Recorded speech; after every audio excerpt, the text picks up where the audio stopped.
Assalamualaikum. Minggu ini cikgu akan mengajar kamu tajuk berkaitan dengan pengurusan data. Okey. Sekarang kita lihat apa yang akan kamu pelajari dalam tajuk ini. Pertama, kegerapan, nilai minimum, nilai maksimum, julat, mod, median dan juga mean. Okey, semua ini kamu akan belajar dalam tajuk pengurusan data. Sekarang kita lihat dulu data, jenis-jenis data. Data ada dua. Yang pertama data berselerak. Yang kedua data terkumpul. Okey, lihat contoh untuk data berselerak. Data berselerak ni kamu dapati nombor 2, 5, 1, 2 diulang sekali lagi. Nombor 2 diulang sekali lagi. 7, 5, 3 dan 3. So ini dikenali sebagai data berselerak. Bagaimana yang dikenali dengan data terkumpul? Okay, data terkumpul biasanya dibuat dalam bentuk jadual. Okay, awak lihat di sini nombor 2. Okay, nombor 2 ni cikgu ambil daripada data berselerak. Ya, daripada data berselerak ini. Di mana nombor 2 diulang sebanyak 3 kali. Maka bilangannya adalah 3. Okay, nombor 5. 5 diulang sebanyak 2 kali. Maka bilangannya adalah 2. Okey, nombor 1 dan 7 masing-masing hanya sekali saja. Okey, manakala bagi nombor 3 diulang sebanyak 2 kali. Maka bilangannya adalah 2. Okey, yang ini dikenali sebagai data terkumpul. Sekarang kita lihat apa itu kekerapan. Kekerapan ialah bilangan. Okey, bila cikgu sebut bilangan, kamu perlu ingat ya, bilangan sesuatu nilai dalam satu set data dan ia dikenali sebagai frekuensi. Okey, untuk lebih memahami, kamu lihat contoh yang pertama ni. Contoh yang pertama ni, yang ini data ini cikgu ambil daripada data yang berselerak, yang tidak terkumpul, di mana nilai RM2, nilai RM2, ya, kamu dapati di sini ada 3. 1, 2, 3. Maka kekerapannya adalah 3 bagi nilai RM2. Kalau bagi RM5, kekerapannya adalah 1. RM4, kekerapannya adalah 1. Jadi apa itu maksud kekerapan? Ianya adalah bilangan. Ianya adalah bilangan. Bilangan. Okey. Untuk contoh yang kedua adalah data ini bentuk terkumpul. Okay, kalau awak lihat di sini markah 50 sebanyak 3 orang. Bilangan itu merujuk kepada kekerapan. Okay, jadi kalau cikgu kata apakah kekerapan bagi markah 85? Maka jawapannya adalah 4. Okay, ia merujuk kepada bilangan. Okay. Sekarang kita lihat kepada apa itu nilai maksimum. Nilai maksimum adalah nilai yang tertinggi. Manakala nilai minimum adalah nilai terendah dalam satu set data. Sekarang awak lihat contoh yang pertama ini bagi data berselerak. Yang mana satu nilai maksimum dan yang mana satu nilai minimum. Okey, jawapannya adalah RM5 untuk nilai maksimum. Nilai minimum RM2. Okey, bagaimana pula untuk data yang terkumpul? Data terkumpul yang ada jadual seperti ini, ya. Okey, jawapannya adalah nilai maksimum merujuk kepada markah iaitu 85.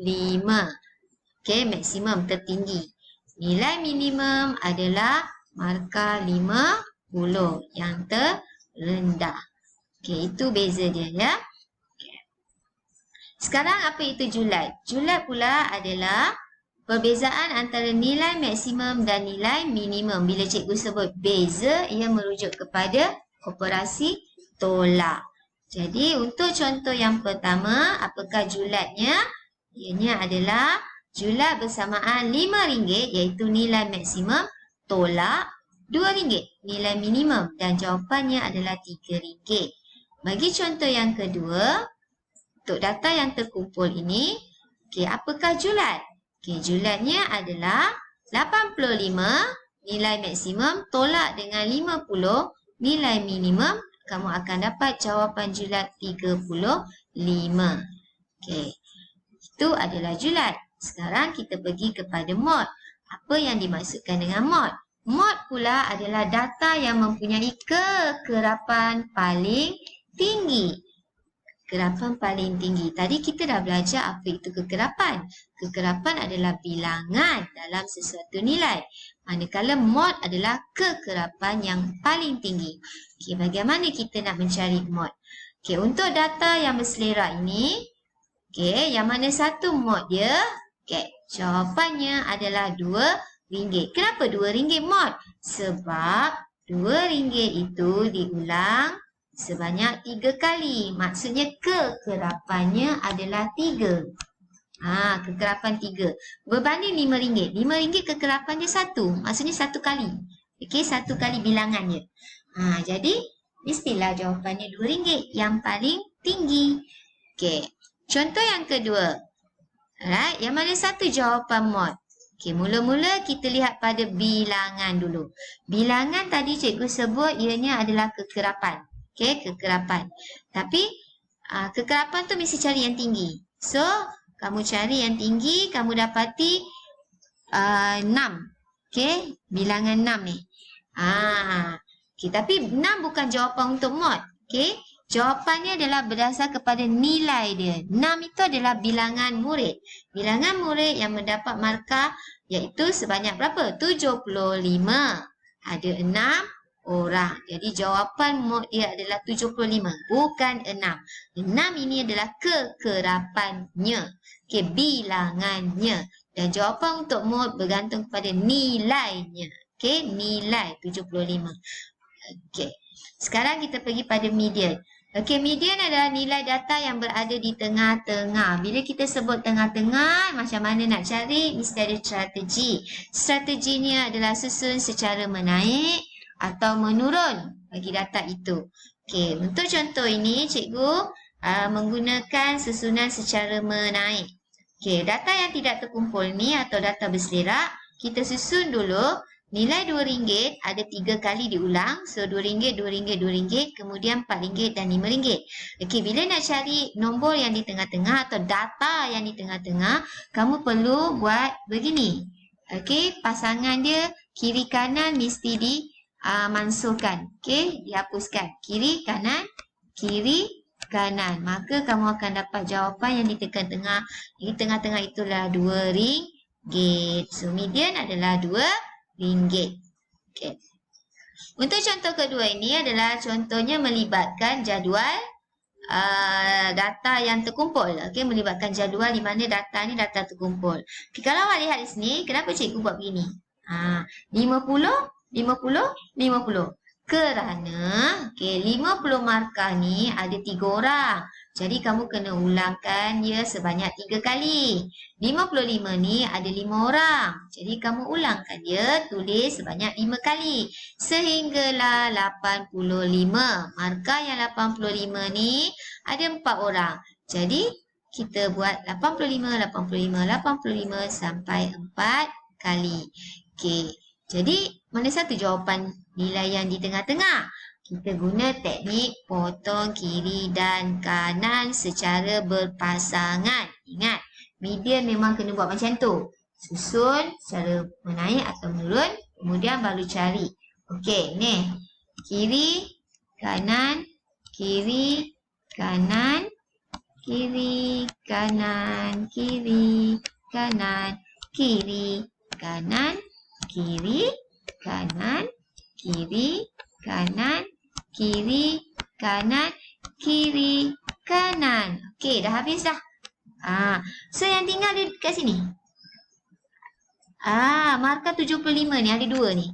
Okey, bila ada 2, tak ada yang tengah-tengah, maka kamu perlu buat teknik begini.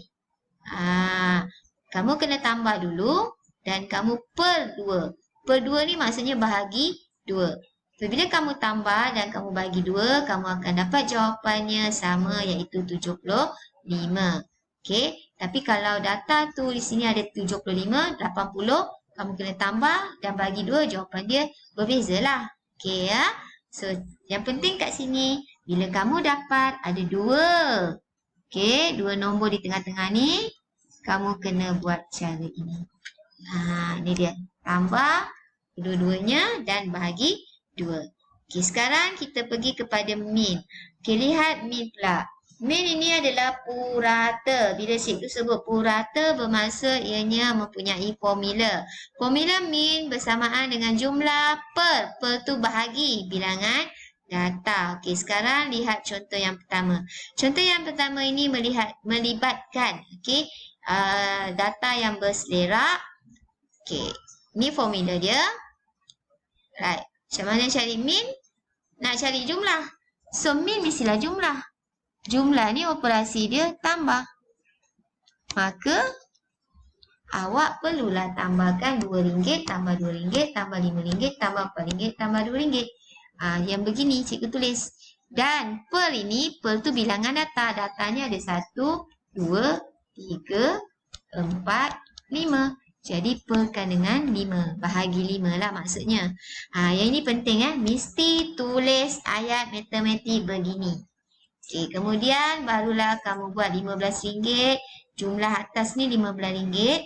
Okey, bagi dengan 5, kamu dapat RM3. Okey, ini untuk data berselerak. Sekarang pergi data yang terkumpul. Kalau data terkumpul dalam bentuk jadual, kita ada teknik juga. Okey, tekniknya yang pertama, ni dia. Nampak warna merah ni? Okey, warna merah yang cikgu tunjukkan ini adalah simbol darab. Maksudnya kamu kena darabkan dulu. Okey, bila kamu darab 50 darab 3, jawapannya 150. 55 darab 5, 275. 75 darab 6, jawapannya 450. 80 darab 2, jawapannya 160. Dan 85 darab 4, jawapannya 340. Bila kamu dah darabkan, barulah kamu masukkan ke dalam ke dalam formula min. Okey, min adalah jumlah per bilangan data. Okey, jumlah. Okey, per bilangan data. Macam mana nak cari bilangan data dalam jadual ni? Okey, bilangan data tu maksudnya jumlah kekerapan. Kekerapan tadi cikgu kata bilangan. Bila sebut jumlah kekerapan, jumlahkanlah bilangan ni. Okey. Macam mana dapat 20 ni kan? Jumlah bilangan ni iaitu 3 tambah 5 tambah 6 tambah 2 tambah 4. Maka jawapan dia adalah 20 kekerapan itu. Okey, jadi barulah kita buat ayat matematik. So, ayat matematik dia begini. 150 tambah 275 tambah 450 tambah 160 tambah 340 untuk mencari jumlah.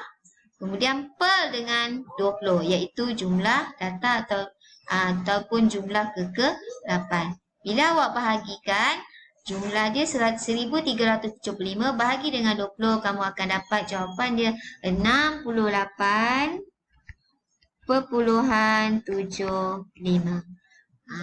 Okey. Ya, yang ni tak nampak. Okey, tak nampak cikgu punya jawapan ni, jadi cikgu tulis semula lah. Okey. Alright. So, untuk min memang ada berbeza sedikit lah cara dia, teknik untuk menjawab. Sebab dia dalam bentuk jadual. Jadi, kamu kena ingat perlu darabkan dulu nilai data tu dengan kekerapan dia ataupun bilangan murid itu. Okey. Jadi, sampai di sini saja. Kita akan berjumpa lagi di masa akan datang. Assalamualaikum.